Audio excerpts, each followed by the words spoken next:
Magand- Magandang umaga po. Narinig po ba? Okay. Magandang umaga po muli.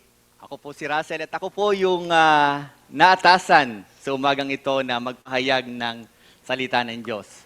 So once again po, welcome po natin yung ating mga kapatid na ngayon lang natin nakakasama, mga bisita.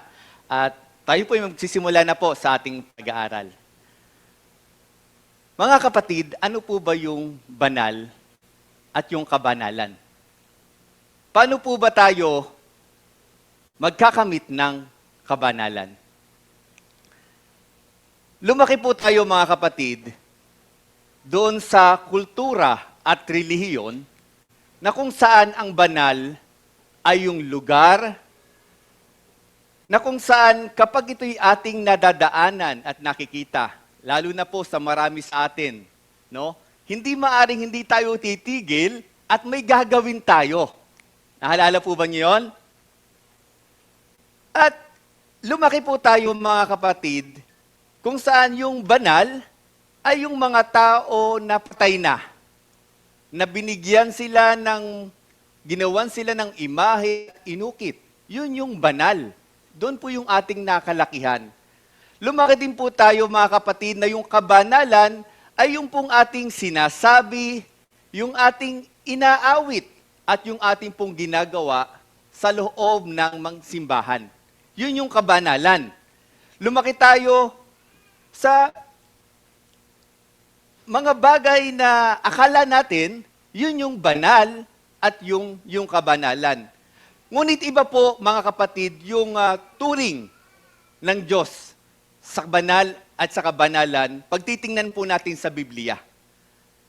Kaya po sa umagang ito, sa ating pong pag-aaral, ay umaasa po ako na sa ating pag-aaral ay mababago po yung ating mga maling kaisipan, mga maling pag-akaala, at mababago po nito yung ating buhay bilang mga Kristiyano. Sapagkat maaring tayo ay magkunwari sa harap ng tao na tayo ay banal, ngunit yan po ay nakikita ng Diyos. Hindi po natin ito maitatago. Maaari nating paniwalaan at ipakita sa lahat ng tao na tayo ay banal. Ngunit kung hindi naman sinasang-ayunan ng Diyos, wala po itong halaga. At dinadaya lamang natin yung ating mga sarili. So ang pag-aaralan po natin sa umagang ito ay ating pinamagatang Bayang Banal. Ito po yung tawag sa atin ng mga Kristiyano, at nung una po mga kapatid, ito po yung tawag sa mga Israelita. So suriin po natin to mga kapatid. Basahin po natin sa unang Pedro, kabanata 2, talata 9 hanggang 10. So sabayan po niyo ako mga kapatid. Ngunit kayo'y isang lahing pinili, isang maharlikang pagkapari, isang bansang banal, sambayanang pag-aari ng Diyos, upang inyong ipahayag ang mga makapangyarihang gawa niya na tumawag sa inyo mula sa kadiliman tungo sa kagilas na liwanag. Noon ay hindi kayo bayan, ngunit ngayoy bayan kayo ng Diyos. Noon ay hindi kayo tumanggap ng habag, ngunit ngayoy tumanggap kayo ng habag. So, ito po mga kapatid ay bahagi ng sulat ni Apostol Pedro sa mga Kristiyano. Isang bayang banal po yung tawag niya sa mga Kristiyano doon sa iglesia na kanyang sinulatan. At ito pong mga mananampalataya na kanyang sinulatan, sila po ay hindi po nagmula sa Israel. Sila po ay mga mananampalataya na nadoon po sa lugar na tinatawag na Asia Minor, na sa kasalukuyan po ay ito po yung bansang Turkey. So, ito po yung sulat, at yung sulat po ni Pedro ay upang himukin po yung mga mananampalataya na ipamuhay po yung kabanalan. Kaya nga po sinasabi niya sa mga babasahin po niyan, yung mga bahagi po niyan, iwaksin ninyo yung kasalanan. magpakabanal kayo.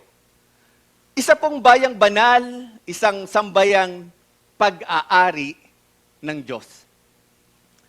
So, tayo daw po ay bansang banal. Wow, it's a big word. Dahil po dito, dahil ang Kristiyano'y tinawag na bansang banal, meron po tayong mahalagang tungkulin. Ito po ay upang ipahayag ang mga makapangyarihang gawa niya na tumawag sa atin mula sa kadiliman tungo sa kagilagilalas na kaliwanagan. Kaya po, hindi po pwedeng sabihin na ikaw o tayo ay banal, tapos hindi po natin sinasaganap o ginagawa yung gawaing banal. Dahil po sa tungkuling ito, yung gawaing banal, ay dito po tayo napapabanal. Nung tayo po ay nakipag-isa sa ating Panginoong Hesukristo, tayo po ay ginawa niyang banal. Ngunit, kailangan po nating gampanin yung tungkulin upang tayo ay patuloy na mapabanal.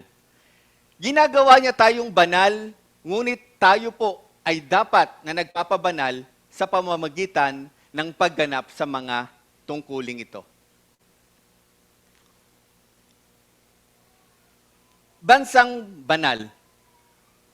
Bansang banal po ang katawagan na inilaan para sa mga Kristiyano o sa mga mananampalataya. At sa makabagong salin, ang tawag po dyan mga kapatid ay bansang nakalaan sa Diyos. A holy nation. So, siya po ay nakalaan kay Yahweh. Naka-reserve kay Yahweh. Para po siyang ganito mga kapatid. Halimbawa po, kakain ka dun sa isang exclusive na restaurant at kailangan mo pong magpa-reserve.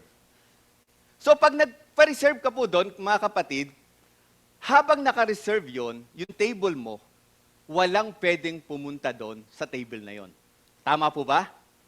Naka-reserve sa sayo. Pero, kapag nakalipas normally ang isang oras at hindi ka dumating, ano po yung gagawin nila? Yung reserve seat na table yon ay ibibigay nila sa iba.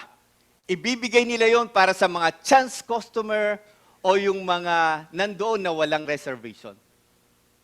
Ganun po yung tinatawag na nakalaan kay Yahweh. So, gayon din naman po tayo mga kapatid. Inilaan po tayo ng Diyos para sa isang layunin. At ito pong holy nation, hindi po ito para sa mga Kristiyano lamang actually. Simula't simula po, ay tinatawag po niyang bansang banal yung kanya pong mga nilikha. Kaya po sinabi po niya sa Exodo, sa akin kayo ay magiging isang kaharian ng mga pari at isang banal na bansa. Ito ang mga salitang sasabihin mo sa mga anak ni Israel. Ang mga Kristiyano po ay bansang banal. Ano po ba ang kahulugan nito sa pagkakatawag, sa kasalukuyan pamumuhay natin? Atin pong aralin kung ano po yung sinasabi ng Diyos tungkol sa bansang banal. Sapagkat makikita po natin dito na yung bansang banal, siya po yung po yung itinawag niya sa mga anak ni Israel nung sila po ay palabasin o palayain mula sa Ehipto. Ang tanong po na ating sasagutin sa umagang ito, sino at ano nga po ba ang banal para sa Diyos? Una, banal sa Diyos ang mga ibinukod at itinalaga niya para sa kanyang sarili. Natatandaan po niyo minsan, may mga tao na nagpupunta po sa iba't ibang lugar. Halimbawa, ang iba po pumupunta doon sa bansang Egypt. Sapagkat mayroon po doon lugar na kung saan si Yahweh ay nakipagtagpo kay Moses, yung Mount Sinai. Yung po bang lugar na yon ay banal? Sabi po ng iba, banal. Pero ngayon po, yun po ba ay banal pa? Hindi na. Sapagkat maalala po nyo noon, di ba? Ano pong sabi ni Yahweh kay Moses? Hubarin mo ang iyong panyapak sapagkat ang lugar na ito'y banal. At iniutos niya sa mga Israelita na walang tutungtong doon sa banal na bundok. Pag ginawa yon, ano mangyayari? Sila'y mamamatay. Ngayon po, kung bibigyan kayo ng pagkakataon na makarating doon, o yung mga taong naroon, sila po ba ay namamatay kapag sila'y tumutungtong doon sa bundok ng Sinai? Hindi. So bakit? Kasi siya'y banal nung panahon ni Moses. Nung tagpo na kung saan ay kasama ni Moses ang Diyos. So,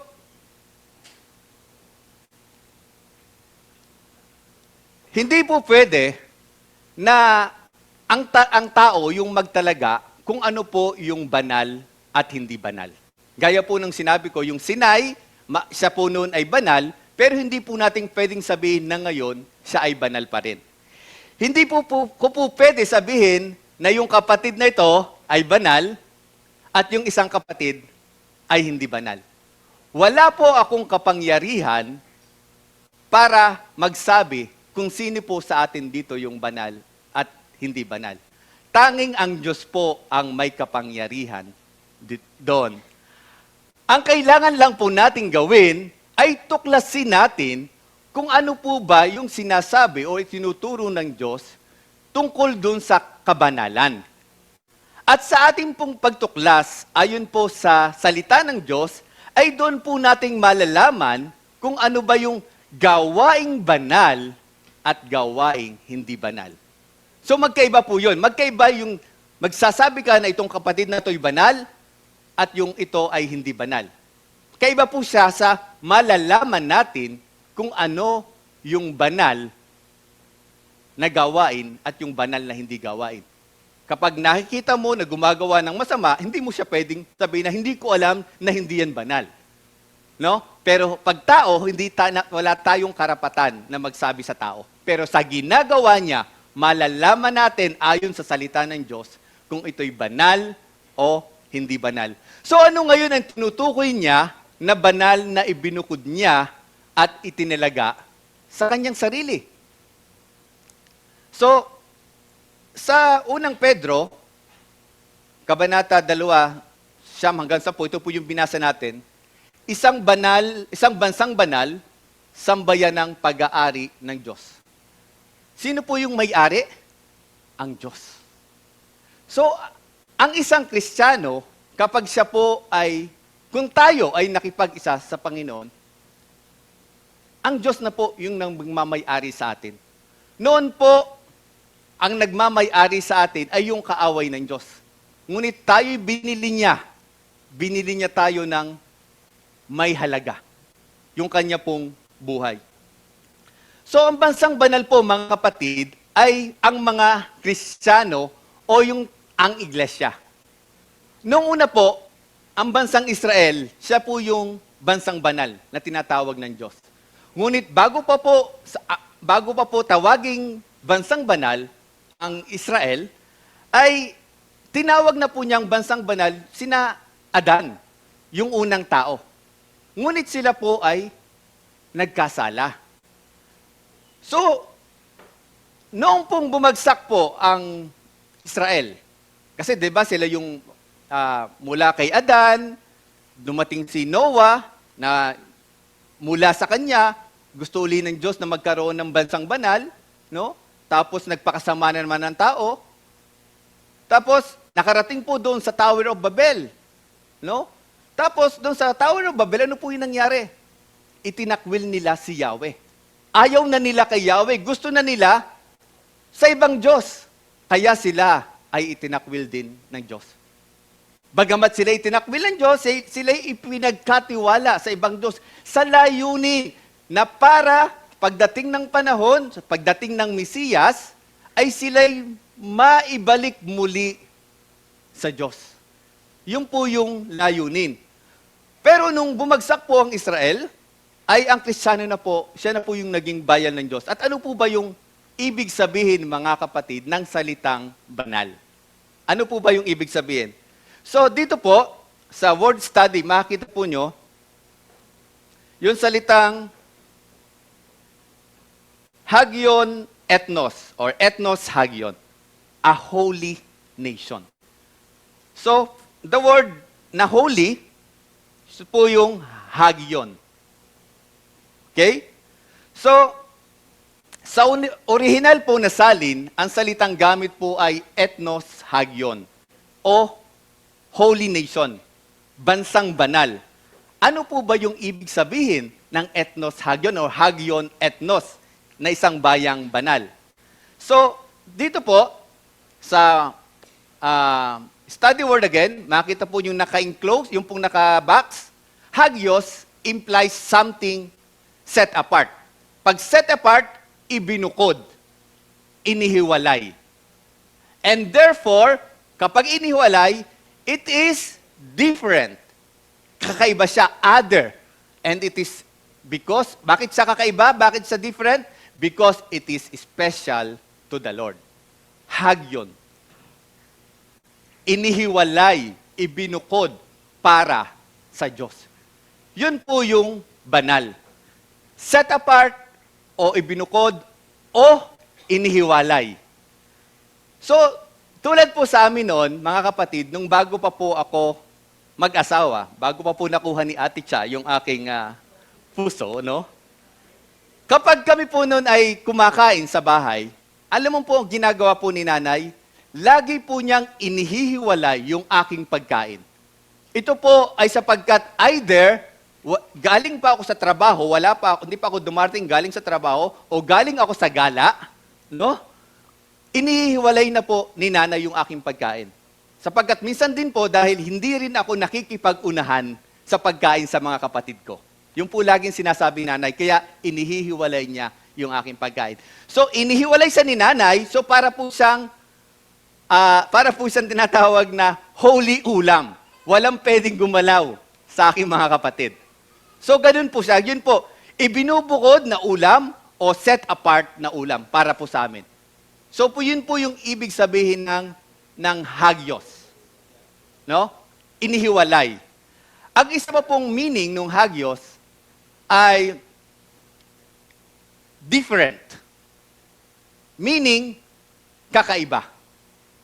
So, kapag tayo po mga kapatid, mga kabataan, favorite ko ngayon ng kabataan, kapag kasama ninyo yung inyong mga barkada, mga kaibigan, at ginagawa ninyo yung ginagawa nila na hindi dapat ginagawa ng isang Kristiyano, hindi ka different. Hindi ka kakaiba sa iba. So, ibig sabihin, ano pong ibig sabihin? Hindi ka na-set apart. Kasi po, dapat, kung tayo ay Kristiyano, halimbawa po, nagtatrabaho tayo sa opisina, dapat yung ating mga kinikilo sa opisina ay kakaiba sa ginagawa ng mga hindi mananampalataya. Kung ang mga kasama natin ay hindi nagtatrabaho ng maayos, lalo na kapag wala yung boss, at ganun din yung ginagawa natin, yet kilala tayo na Kristiyano, hindi tayo different. Pareho lang tayo nila. Gayon din naman, sa loob ng iglesia, kung inaasahan tayo na gumawa ng para sa Diyos, banal para sa Diyos, at hindi natin ginagawa, so, hindi tayo different. Dahil mga kapatid, hindi po ibig sabihin na nandito tayo sa JF, lalo na sa bangkal, hindi po ibig sabihin ay banal na tayo at ligtas na tayo. Hindi po ibig sabihin na kapag ang isang tricycle ay pumarada sa paradahan ng isang BMW, yung tricycle ay magiging BMW na. Hindi po ganun, mga kapatid. Tama po? So, alam po nyo, kaya po nung mauso, yung pong pagtatayo po ng tinatawag na cathedral churches doon po sa Europa, ay idinisenyo po talaga siya nakakaiba, different.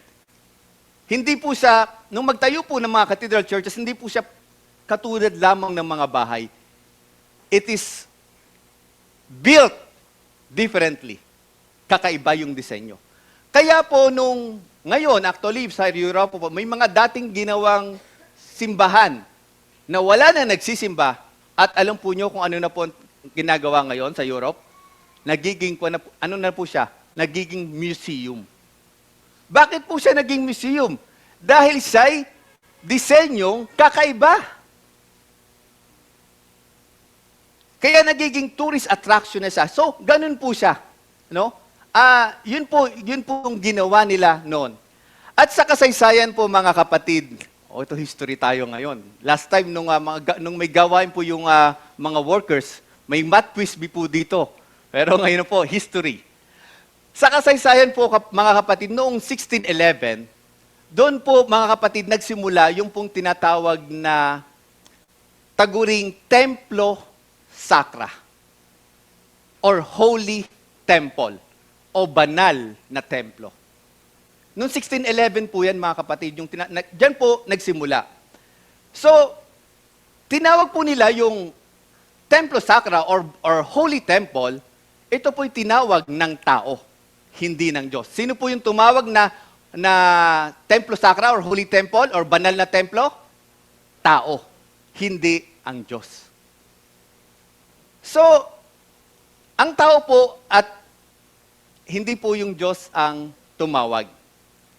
Sapagkat sinabi po ni Yahweh na ilalagay po ni Yahweh yung kanyang presensya doon po sa tinatawag na templo or doon po sa sanctuaryo. At doon po sa sanctuaryo, kaya po siya nagiging banal sapagkat nadoon po yung banal, nadoon po yung presensya ni Yahweh.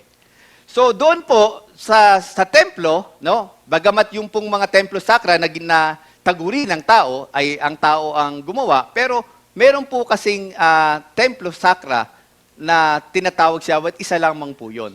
Yun po yung templo na ginawa ni Solomon. At sabi po ni Yahweh kay Solomon, ipaggawa mo ako ng templo kung saan ay doon kita or doon ko kayo tatagpuin. Kaya po, nung panahong yon, kada taon, si Yahweh po ay nakikipag-usap sa mga Israelita. Doon po sa tinatawag doon po sa Holy of Holies. So, doon po sila kinakatagpo ni Yahweh at iyon lamang po yung Templo Sacra or banal na templo. Yung pong mga banal na templo na tinatawag ngayon, yun po ay gawa lamang ng tao. Kaya po mga kapatid, kapag kayo po ay napunta, halimbawa sa isang iglesia, at sabi po sa inyo, tanggalin nyo yung inyong sapatos, kapagkat ang lugar na kinatatayuan mo ay banal, mag-ingat po kayo. Baka hindi po nila nauunawaan kung ano yung tinatawag na banal na lugar. Okay lamang po yun kung gusto nila, halimbawa, na para malinis yung lugar.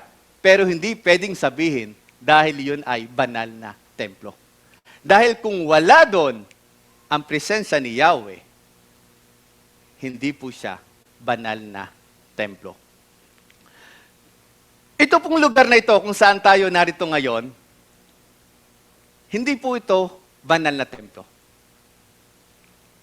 Ito po ay maayos, nakakapag-worship po tayo, pero hindi po siya banal na kwarto sapagkat hindi po ito ibinukod ni Yahweh. Nagiging banal lamang po ito kapag tayo ay nagtitipon-tipon para sa ngalan ni Yahweh. So, yes, banal ito sa oras na tayo'y gumaganap, tayo'y naglilingkod, tayo'y nagpapakorek pag tayo'y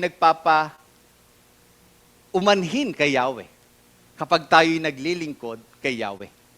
At yung paglilingkod, mga kapatid, hindi lamang po yan yung kapag tayo ay worker, tagapagturo, tagapaglinis, o anumang gawain sa iglesia. Ang paglilingkod po kay Yahweh ay yung ating pang-araw-araw na pamumuhay. Ang paglilingkod kay Yahweh ay kung ano yung ginagawa ng magulang sa kanyang pamilya sa loob ng tahanan. Ang paglilingkod kay Yahweh kung anong ginagawa ng estudyante kung siya'y Kristiyano sa loob ng eskwelahan. Sapagkat ang ating pag-iiglesia ay bahagi o maliit na bahagi lamang ng ating buhay bilang Kristiyano. So, mga kapatid, kapag linggo po, maaaring ito ay banal na templo dahil tayo ay nandito. Pero kapag Lunes hanggang Sabado, hindi na po ito banal na templo. Ordinaryong room na lamang po ito. Tama po? Kasi, dahil po dito, maaari po bang magtipon ang mga tunay na Kristiyano sa ilalim ng puno ng mangga at yung ilalim ng punong mangga ay maging banal? Maaari po ba? Opo. Maaari po ba? Ang sabi ko po kayo na maaari po ba na kung halimbawa yung mga tunay na Kristiyano ay nagtitipon doon sa ilalim ng punong mangga, doon sila nag-aawitan, doon sila nakikinig ng salita ng Diyos, banal po ba yung ilalim ng mangga? Opo. Maaari po ba na kahit doon sa barong-barong sa mga house churches, halimbawa, maliit na barong-barong, at doon po nagtuturuan, doon po nag-aaral ng salita ng Diyos, doon po sinasamba si Yahweh, maaari po ba yung maliit na barong-barong na yun, sa oras na ginagawa nila yung gawain para sa Panginoon, maaari po ba yung barong-barong na yun ay maging banal? Amen. Sapagkat kung naroon po yung presensya ni Yahweh, doon po nagiging banal yung isang lugar. Hindi siya dahil itinakda natin na itong lugar na to ay banal, kundi si Yahweh yung nagtatakda at yung presensya niya ay yung nagpapabanal dito. So,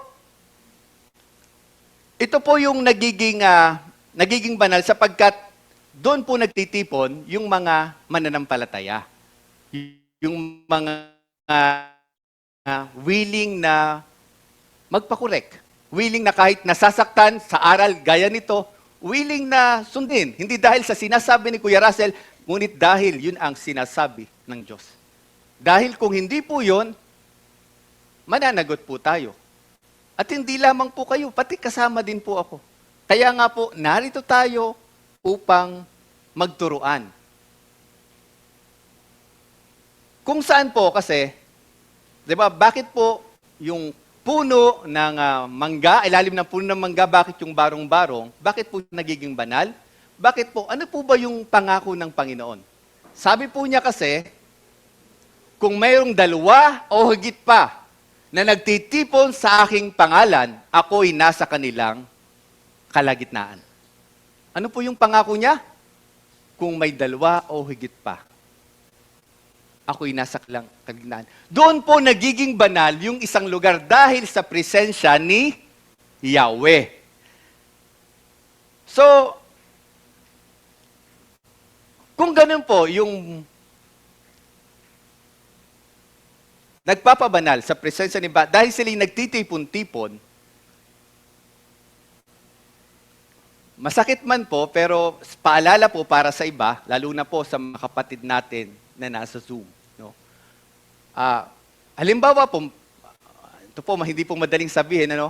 Pero kung halimbawa po, wala naman po talagang kakayahan na makapunta sa iglesia para masamba si Yahweh, kung saan tayo, dalawa o higit pa na nagtitipon-tipon, para doon po darating si Yahweh, doon po yung presensya ni Yahweh na sa atin.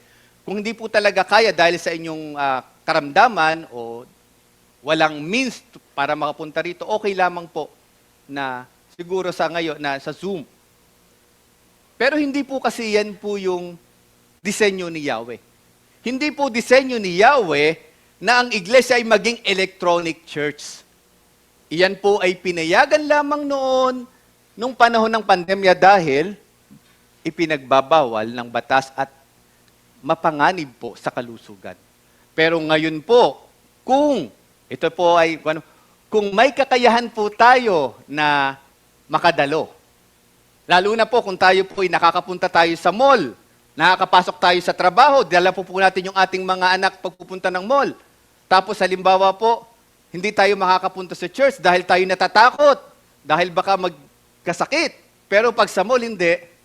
So, kayo na po yung humusga. No? So, yun lamang po. Kailangan po natin na pagpaalalahanan, na may pag-ibig. Sapagkat sabi po, kailangan po kasing may pagtitipon. Kapag tayo po kasi nasa bahay, ang tendency po niyan, ano po yung tendency? Marami pong kabalaan. At hindi po, paano po mararasan natin ang presensya ni Yahweh kung tayo lamang po yung nanonood? No? So, yun lang po. So, pagpapatuloy po, so ano po ba yung mga tinuturing na banal? So, ang mga tinuturing na banal po ay yung mga itinalaga, hiniwalay, tinangi, ibinukod ng Diyos para sa kanyang sarili at sariling gamit.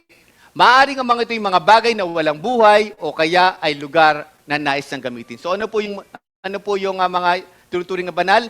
Ito po yung mga banal na itinalaga, inihiwalay, itinangi, ibinukod ng Diyos para sa kanyang sarili or para sa kanyang gamit. Pangalawa, ang mga tinuturing na banal ay mga tao o kaya ay lupon ng mga tao o yung tinatawag na iglesia. Tayo po, no?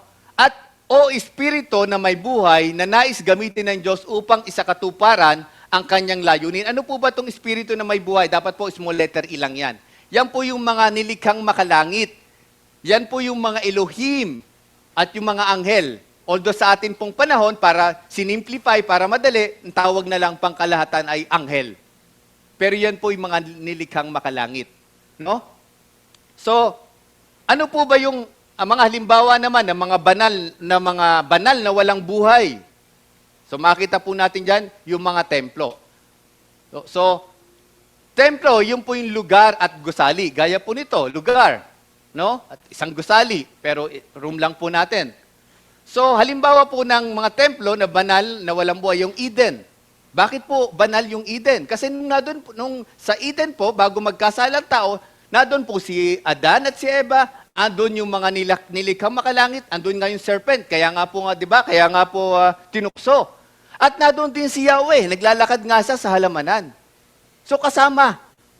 So, kaya po yung Eden, siya po yung banal na lugar. Yung lupa po sa Sinai, sa Mount Sinai, kung saan po si Moses ay doon po nakipag-usap sa kanya si Yahweh. Di ba? Yung pong banal na lugar sa Jericho, kung saan sila'y papasok doon sa Kanaan upang pumasok sa lupang pangako. No? Yung pong tabernakulo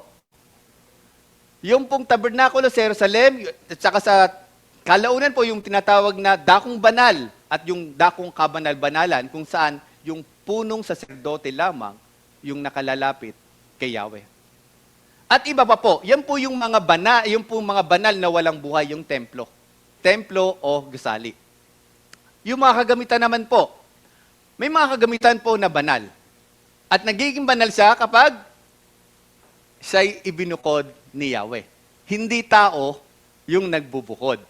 So, mga gamit sa templo, yung salita po ng Diyos, siya po'y banal. Pero hindi lamang po yung Biblia ang salita ng Diyos. Yung pong burak at laway ng Panginoon.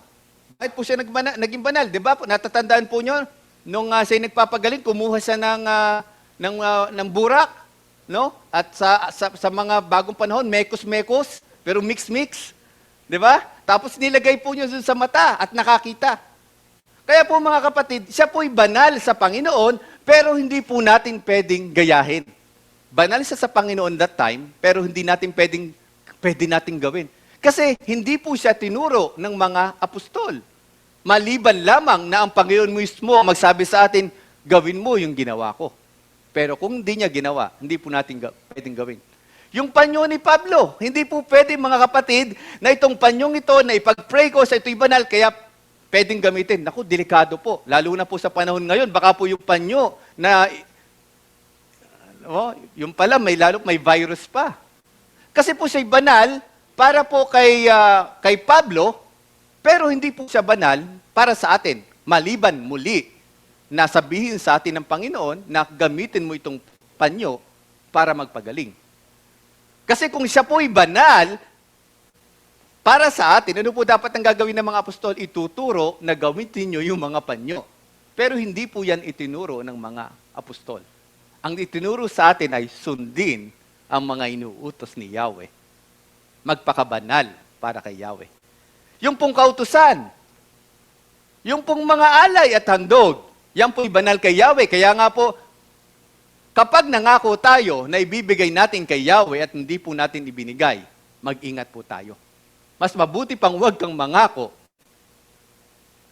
kaysa nangako ka na hindi mo gagawin. Naaalala po ninyo ang nangyari po sa mag-asawang sino po yun? Si Sapphira at si Ananias. Ipinangako nilang ibibigay sa Panginoon. Pero nung nasa kanila ang pera, tinanong ni Pedro, ito ba yung buo? Opo, yan po. Anong nangyari? Patay! Di ba mahabagin si Yahweh? Opo, mahabagin sa Yahweh, pero nagpaparusa din po siya. Hindi lamang si Ananias yung namatay. Dumating si Sapphira yung asawa. So, ito ba talaga yung pera? Opo, nakipagsabuatan. Patay din yung asawa. So, yan po ay banal. At yung mga ikapupo, siya po ay banal. At mga iba pa. So, ano po ba yung banal na lugar, yung Sinai? Pakibasa po sa talat, yung 5 lang po nakadilaw. Verse 5, sinabi ng Diyos, huwag kang lumapit, hubarin mo ang iyong sandalyas sapagkat banal na lugar ang kinatatayuan mo. Huwag kang lumapit, hubarin mo ang iyong sandalyas sapagkat banal na lugar yung kinatatayuan mo. Banal na lugar yung kinatatayuan ni Moses dahil na doon ang presensya ng Diyos. Ito po ay tagpo kung saan si Moses, siya po ay lumapit, nakita po niya yung nagliliyab na puno, ngunit hindi nasusunog, kaya lumapit po siya doon sa bundok.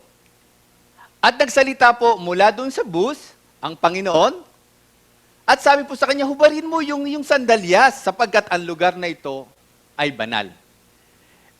Iyon po ay banal sa panahon na yon, gaya po ng nasabi ko.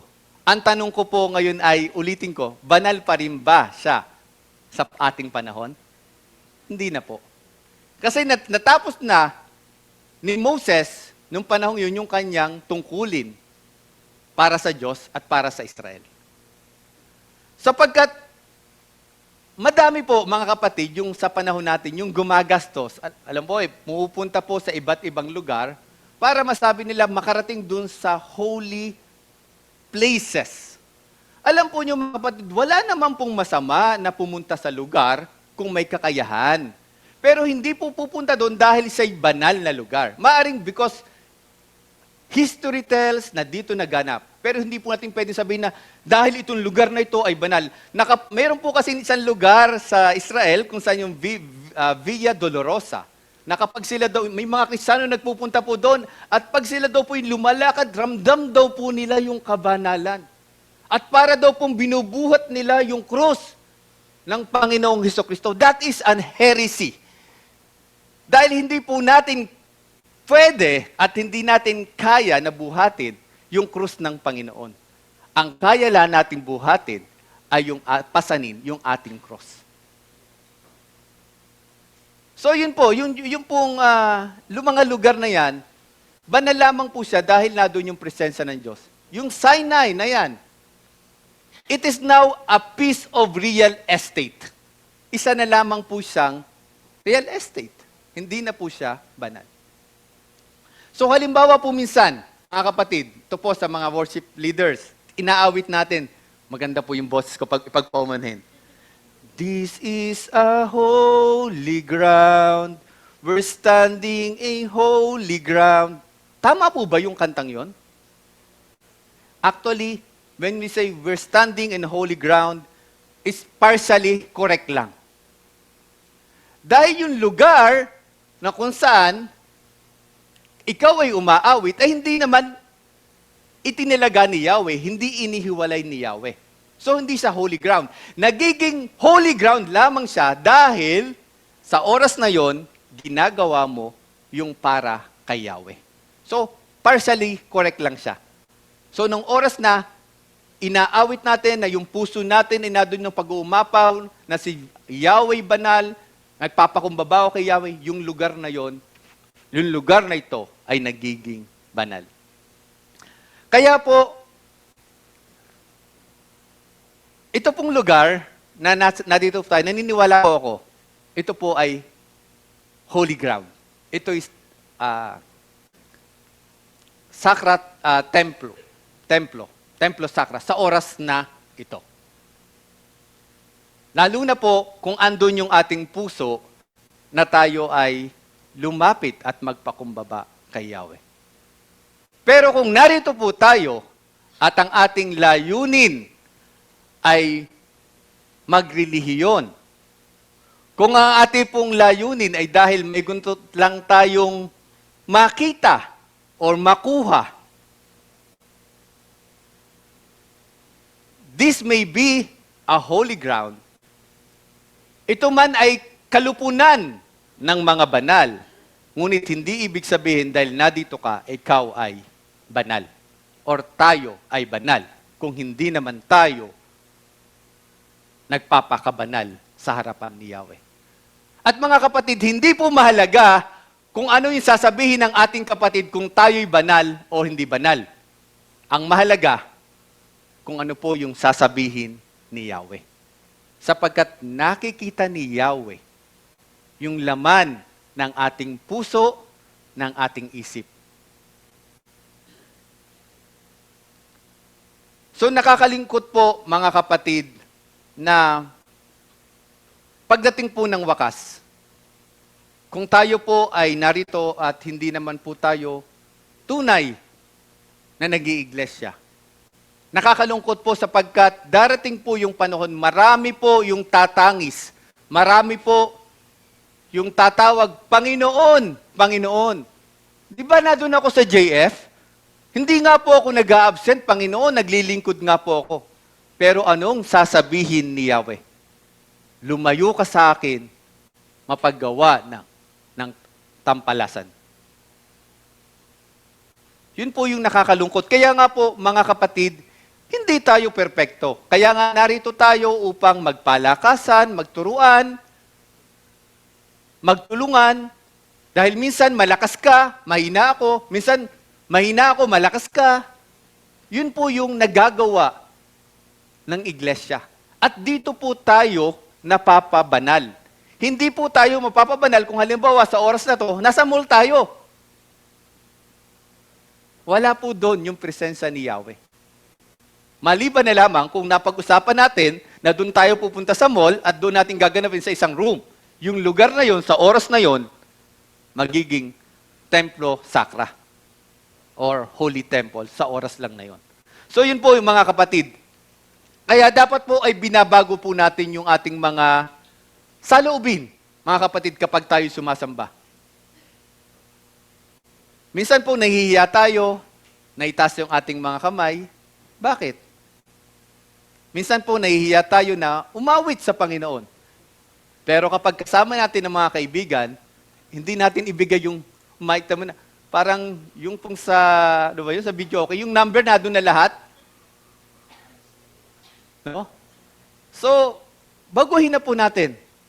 Kaya po, bago tayo pumunta rito, ano po yung dapat na laman ng ating puso? Dahil yung ating kakatagpuin ay Diyos na banal, kailangan po natin na magpakumbaba kay Yahweh. Bago pa po pumasok dito, Panginoong Yahweh, nagkasala ako sa iyo, patawarin mo po ako upang maging karapat-dapat ako sa lugar na pupuntahan ko kung saan ikaw ay nandoon. In the holy place. So yun po mga kapatid. So, banal na lugar, pakibasa po sa 13 talata 14, Ate Hana. Verse 14, at kanyang sinabi, hindi ako'y naparito bilang pinuno ng hukbo ng Panginoon. At si Josue ay sumubsob sa lupa at sumamba at sinabi sa kanya, anong ipinag-uutos ng aking Panginoon sa kanyang lingkod? Sumagot ang pinuno ng hukbo ng Panginoon kay Josue, hubarin mo ang panyapak sa iyong paa, sapagkat ang dakong iyong kinatatayuan ay banal. At gayon ang ginawa ni Josue. So yun po yung papasok na po sila sa Kanaan. Ito po ay yung pong bagong henerasyon sa pangunguna po ni Josue at ni Caleb. So dito po, natatako po dito si Josue sapagkat yung kanya pong papasukin ay lugar po kung saan mga nakatira ay mga Amorita. At nung panahong yon, yung lugar pong yon ay lugar ng mga higante o yung tinatawag na Nephilim.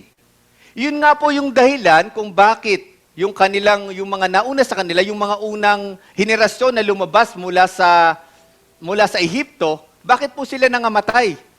Kasi nung sila inutusan ni Yahweh na pasukin po yung lupang pangako, nakita nila na ang nakatira doon ay mga higante, mga Nephilim. Ito po ay yung bunga ng pakikipagtalik ng anak ng Diyos, yung pong mga nilikhang makalangit sa anak ng tao. Nephilim o higante. Yun po yung ipinapapatay sa kanila ni Yahweh. Ipinapapatay sila ni Yahweh sila sa kanila. Bakit? Kapag hindi kasi ginawa ni Yahweh na ubusin itong mga Nephilim, darating po yung panahon yung lahi ng tao ang mauubos. Dahil alam po nyo, sabi sa ibang teksto, actually yung mga Nephilim na to, ginagawa na nilang alipin yung mga tao. At may iba pa, kinakain na nila ang tao. Dahil ayaw nila na dumating yung panahon na mailigtas ng Diyos ang tao. Kaya kailangan pong lipulin, maging yung mga buntis ng panahong yon. Nung una, bakit naman ang sama ni Yahweh? Kahit yung mga buntis, pinapapatay. Bakit? Ngayon lang po natin naunawaan bakit pala ganun. Dahil, hindi po ordinaryong mga tao yung mga nakatira doon. Sila po ay mga nalahian ng mga Nephilim, mga higante. So sila po yung pinapatay. Pero dahil nakita nila higante, ano pong ginawa ng mga Israelita? Hindi sila pumasok. Ano ginawa ni Yahweh? Hinayaan silang magpaikot-ikot doon sa loob ng 40 taon. Bakit? Hindi sila sumunod at nanampalataya kay Yahweh. So, itong panahon ito na po yung second generation kasama ni Josue at ni Caleb, yung mga inapo at anak ng mga unang henerasyon. Sapagkat sila lang po natira at yung pamilya ni Josue at ni Caleb. So, alam po nyo, doon, di ba, nilipol po ni Yahweh yung mga nauna. Bago po dito. Mahigit po mahigit 600,000 na Israelita nilipol ni Yahweh. Di ba po sabi po natin, mabait naman si Yahweh. Basahin po ninyo mga kapatid yung Exodus. Yes, mabait si Yahweh, pero nagpaparusa si Yahweh.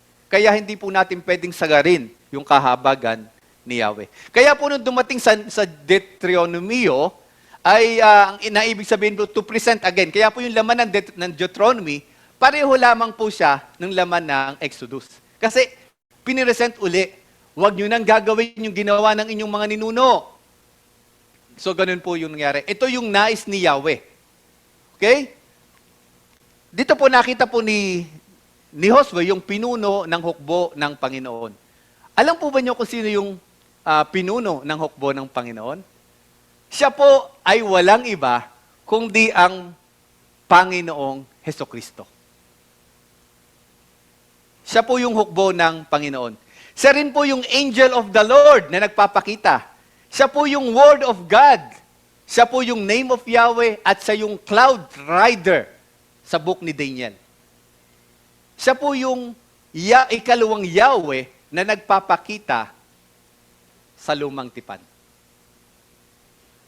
Kaya bago po doon kay Juan, doon sa Juan 1:1, John 1, bago pa po yun, kung saan sinabi po sa simula, ay kasama na ng Diyos ang salita, at ang salita ay Diyos.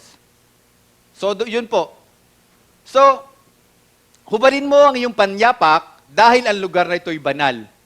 Ito bang lugar na kinatatayuan natin ay banal? Test uli po. Amen. kung tayo po ay mga taong banal at nagpapabanal. Kung ang ginagawa natin ay para sa Panginoon, ito po ngayon ay banal. Kapag nandito po tayo na may katapatan at may kababaang loob, at nais na magpaturo, nais na magpatama, kung may meron tayong pong mga kamalian, nais na magpabanal, pinagpala po kayo. Pinagpala po tayo ng Diyos. Kapag ganun po yung ating kalagayan sa oras na ito. Kung ang salita po ng Diyos ay kailangan po natin to para sundin. Hindi po pwede kasi na yung salita ng Diyos ay atin lamang binabasa o nasa isip lamang. Kailangan po natin itong sundin. Kapag ginawa po natin yun, mga kapatid, lalabas po tayo dito sa lugar na ito na mas higit, mas improve na mga Kristiyano o mga alagad. So bakit po ba nagiging banal na lugar ito? Nagiging banal lamang po ito dahil sa presensya ni Yahweh. So, banal na templo, igawa niyo ako ng isang sanctuaryo upang ako'y manirahan sa gitna nila. So ito po, sa Lumang Tipan, yan po yung banal na templo. Yan po yung, meron pong tinatawag na holy place at yung pong most holy place. So most holy place, tanging punong pari lamang po yung nakakapasok. At ng panahon pong yun, yung punong pari, hindi po siya yung gaya sa panahon ngayon na minsan nag-uunahan sa pinakamataas na posisyon sa loob ng iglesia. Dahil pag nasa mataas na posisyon, may power. Diyan po hindi. Kasi pag bumasok ka doon sa most holy place, na may kasalanang hindi mo nahingi ng tawad kay Yahweh, ano po mangyayari? Mamamatay ka dahil yung lugar na yun ay banal. Kaya po noon, yung mga punong pari, pagpapasok doon sa most holy place, may tali po yan. Dahil pag yung bumagsak, hihilahin na lang po. Dahil kapag kinuha mo sa loob, pati ikaw mamamatay dahil na doon yung presensya ni Yahweh. So, sabi po ni Yahweh, gawa niyo ako ng sanctuaryo na later on po siya naging templo. No? So, ano po yung nais ni Yahweh? Upang siya'y manirahan kasama nila. Yun po yung plano ni Yahweh. So, mula po sa simula, wala na pong ibang nais si Yahweh kundi makasama yung tao, yung kanyang mga nilikha. Kaya nga po, di ba, sa Eden pa lang, kasama po, nilikha ang tao na kasama ni Yahweh. Kasama yung mga nilikhang makalangit. So, yun po yung nais ni Yahweh. At, ibinaba po yung, nagkaroon po ng mga templo, ibinaba po yung kautusan upang ang tao po ay,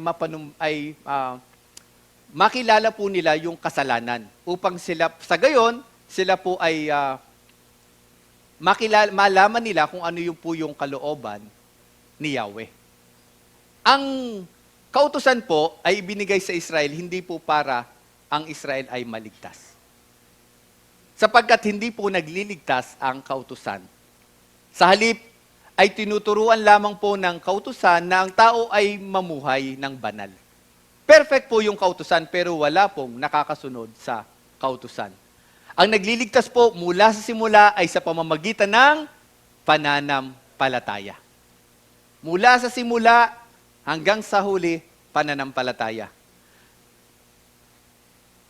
At ito ba'y pananampalataya, hindi po sa kung sino o ano, pananampalataya kay Yahweh.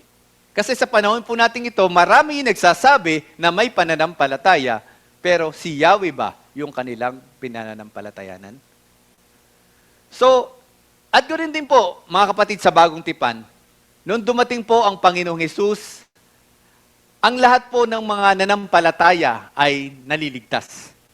At naliligtas po yon at ang naliligtas pong mga yon ay ginagawang banal at sila po ay inaatasan na magpaka-banal.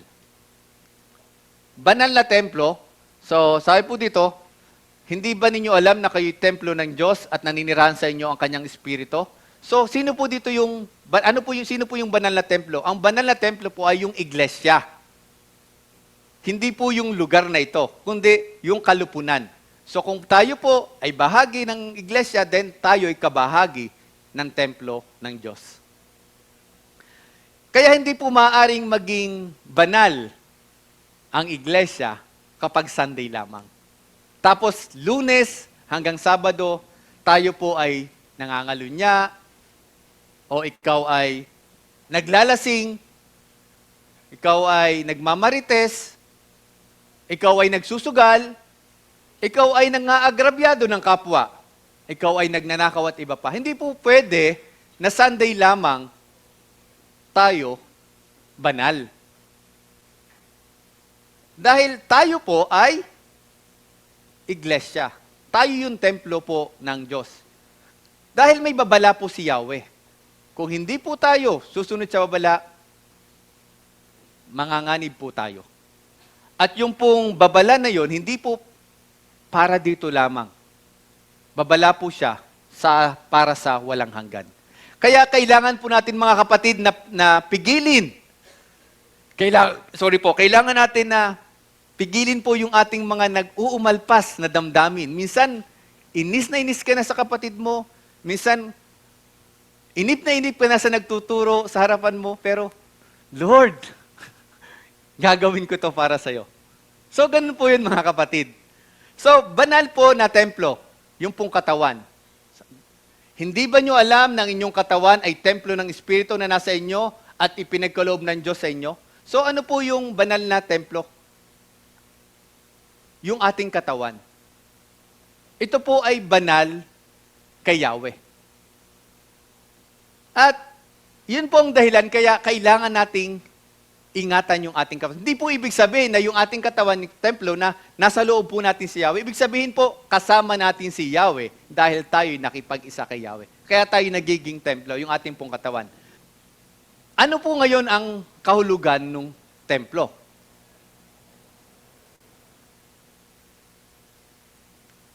So, purihin po ang Panginoon doon sa templong ito kung saan tayo po ay nagtitipon. At kung tayo po ay nagpapasakop at nagpapakabanal dito. Dahil kung wala po ito pong lugar na ating ginagawa na kinaroonan ay ordinaryo lamang po na kwarto.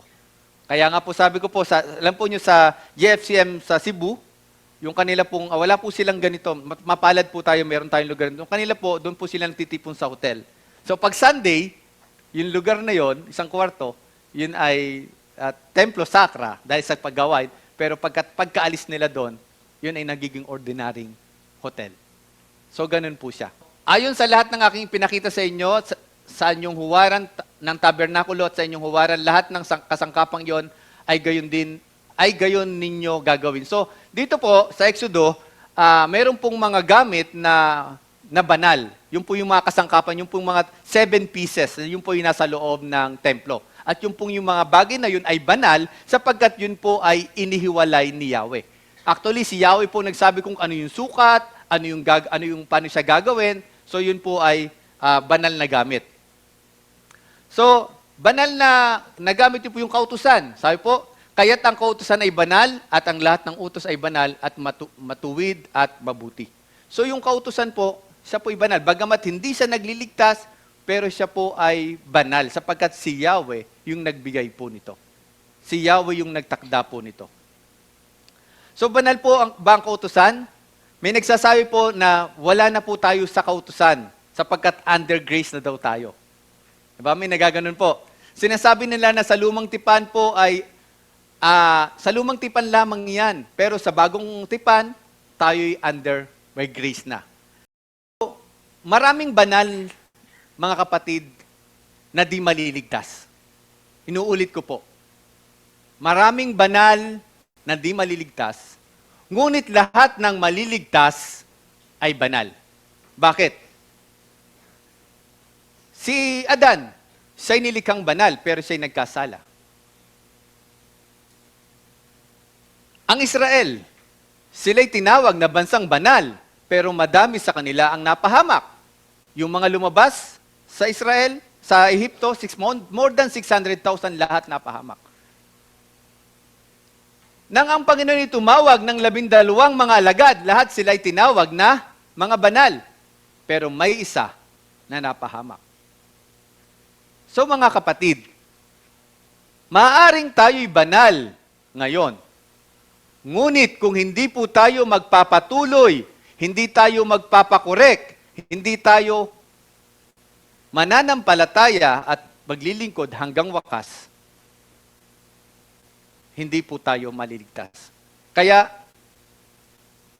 hindi lahat ng banal ay maliligtas, ngunit lahat ng maliligtas ay banal, sapagkat ang Diyos ay banal. Ito po, sabi po, pakibasa Ate Hana. Verse 30, lahat ng ikasampung bahagi ng lupain, maging sa binhi ng lupain, o sa bunga ng punong kahoy ay sa Panginoon. Ito ay banal sa Panginoon. Tanong ko po mga kapatid, ang ikaw po ba ay banal? Amen. Banal po siya. Kasalanan ba ang hindi mag-ikapo? Amen. Ito po yung isang tabu o yung iniiwasan na sabihin o itanong. Pero kailangan ko pong sabihin, mapapahamak ba ang hindi nag-iikapo?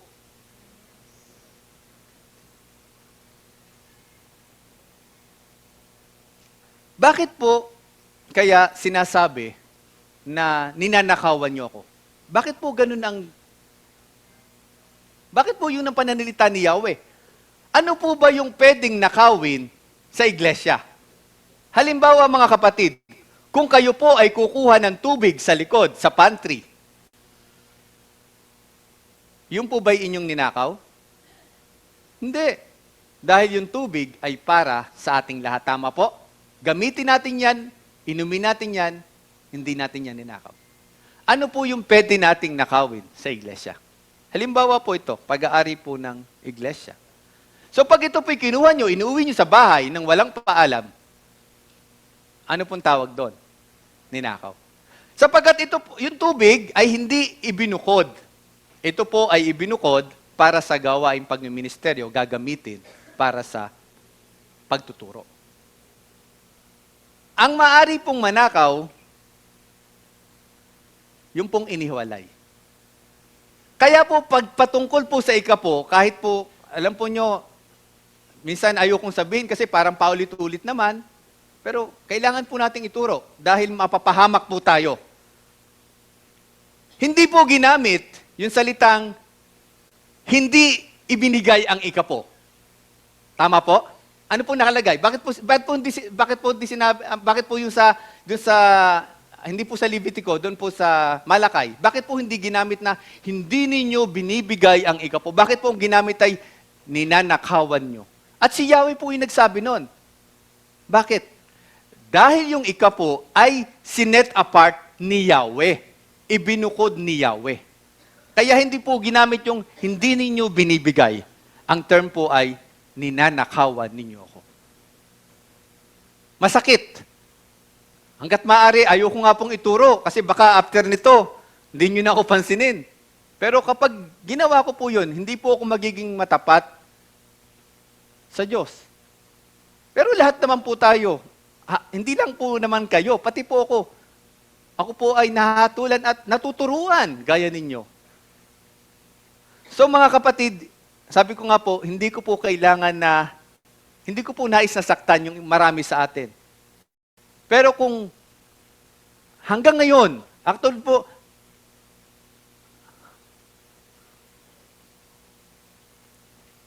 sinasabi natin tayo Kristiyano, pero hanggang ngayon, hindi pa tayo nag-iikapo o hindi natin ibinibigay yung...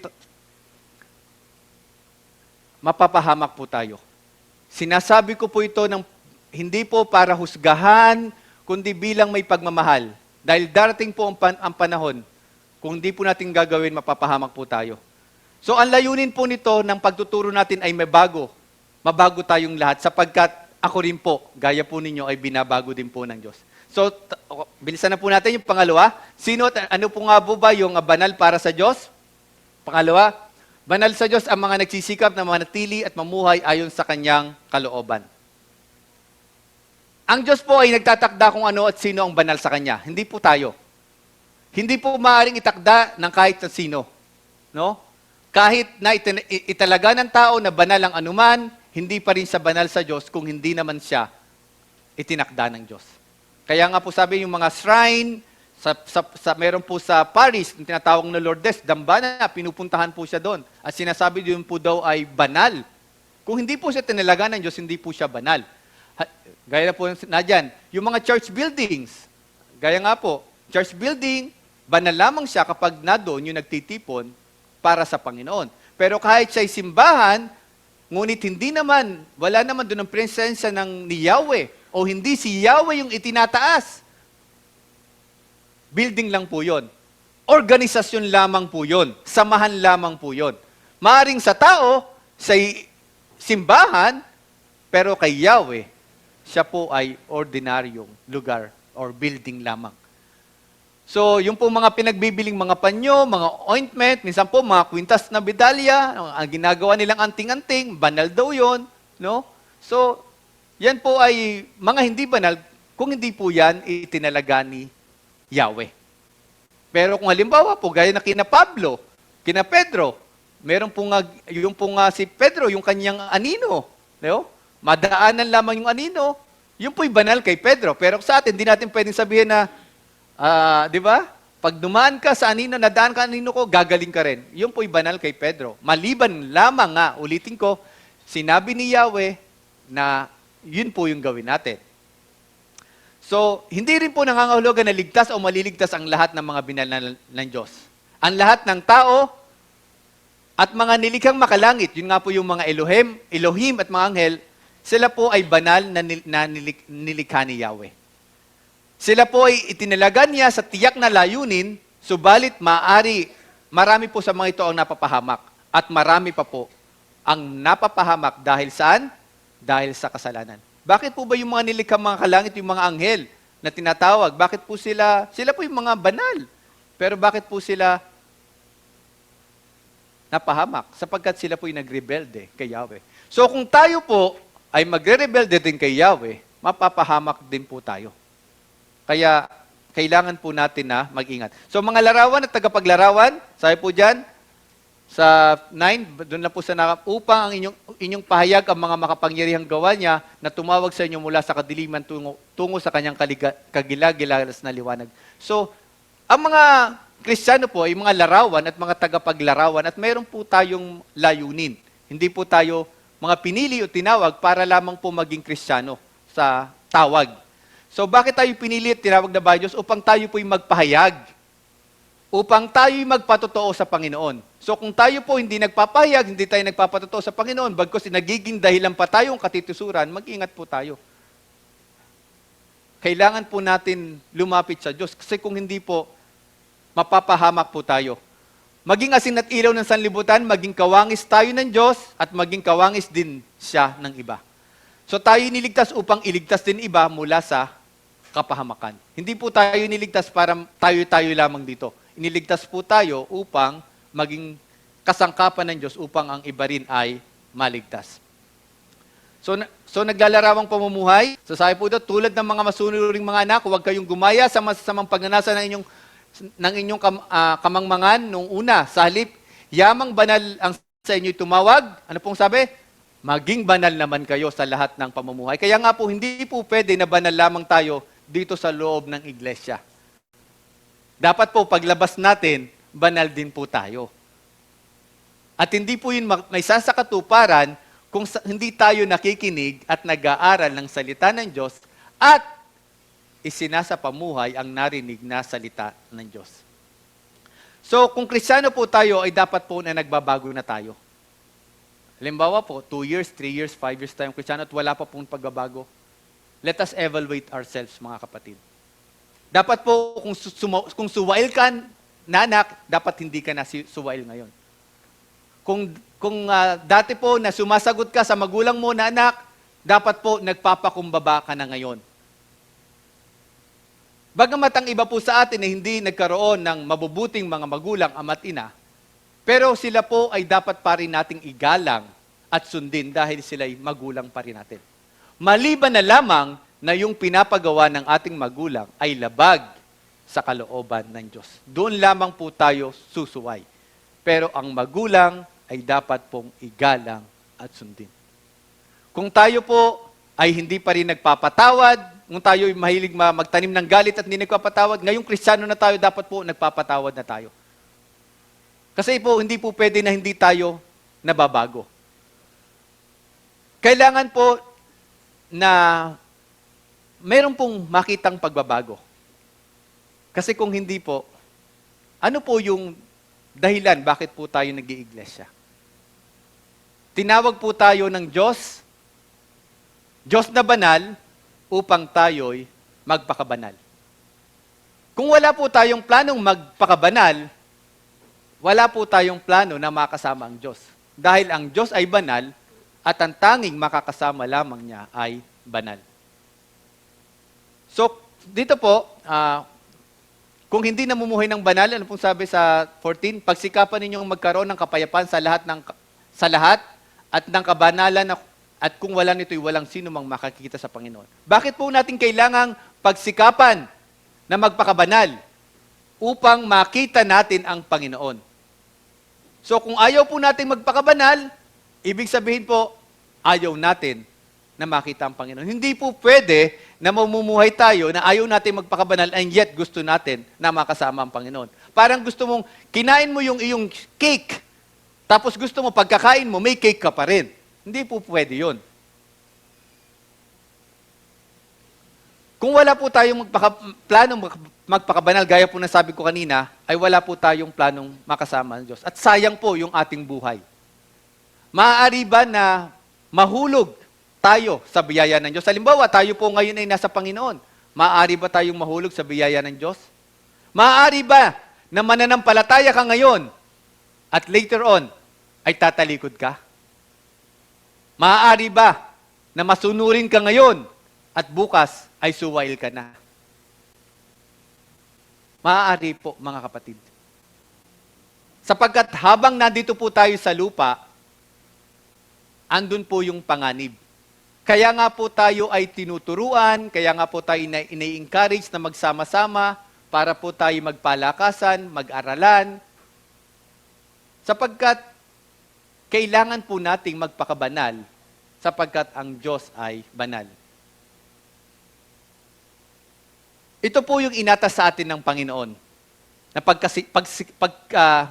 pagsikapan po natin na yung ating pananampalataya. Kasi kung hindi po, mapapahamak po tayo. So, bilang lagom po, sino nga ba ang banal para sa Diyos? Una, banal sa Diyos ang mga binukod at tinalaga niya para sa kanyang sarili. Pangalawa, banal sa Diyos ang mga nagsisikap na manatili at mamuhay ayon sa kanyang mga kalooban. Bilang pagkatapos po, ang sa lumang tipan po, tuwing araw ng pagsisisi o tinatawag po na Yom Kippur or Day of Atonement, mayroon po silang tinatawag na 2 kambing. At yung 2 kambing po na yon ay pinapatungan po ng kamay ng saserdote o ng punong pari. Yung unang kambing po, yung tinatawag na sacrificial goat, or siya po yung sin offering. At yung pangalawa po, yung tinatawag na scapegoat. So yung scapegoat po, ang ginagawa po dyan, yung pong punong saserdote po, yung punong pari, ipapatong po niya yung kanyang kamay dun sa scapegoat, dun sa kambing, at siya po'y mananalangin ng parang ganito.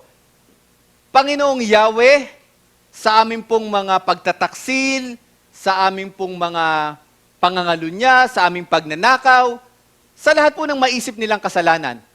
Yun po ay kanyang symbolically ay ililipat po doon sa kambing bilang scapegoat. At pag natapos po yun, bubuhatin po nila, dadalhin po nila yung kambing, yung scapegoat na yon, dadalhin po sa malayong ilang, at doon po sa bangin, doon po nila ihuhulog. Para po yung kambing na symbolically pinagpasahan ng kasalanan ng Israel ay mamatay at hindi na makabalik sa kampo. Nakikita niyo po ba, napagtanto po niyo mga kapatid, bakit po ginagawa ng Israel yun ng panahon? Bakit nila mayroong scapegoat at kailangang mamatay yung kambing? Para mawala po yung kasalanan sa kanilang hanay. Hindi na po makabalik. Sapagkat inaalis po nila yung sala o yung kasalanan sa kanilang hanay o kalipunan. Sapagkat ang Diyos ay banal at dapat po silang na magpakabanal. Lastly po, sa Iglesia po ng Corinto, sa Corinto First Corinthians chapter 5, meron pong tao sa kanila na ayaw po tumigil sa kasalanan. Hayag yung kasalanan, ayaw pa rin talagang magpa-correct. Ano po yung sabi ni Pablo sa kanila? Ibigay niyo yan kay Satanas. Ano po yung ibig sabihin nung ibigay sa Satanas? Ibigay niyo sa Satanas upang baka sakaling siya'y maligtas. Ano po yung ibig sabihin ng ibigay kay Satanas? I-excommunicate niyo sila. Huwag mo siyang ituring na kapatid kahit siya'y nadyan sa iglesia. Itiwalag mo siya. Yun po yung ibig sabihin ng ibigay kay Satanas.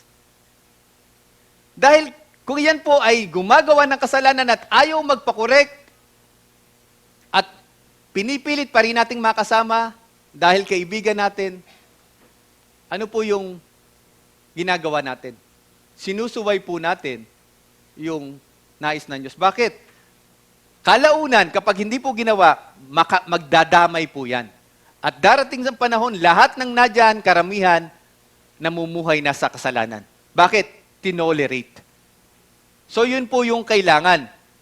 So, inaalis po nila yung kasalanan at yung sala sa kanila pong hanay. Ito po ay sapagkat ganun po sa harapan ni Yahweh.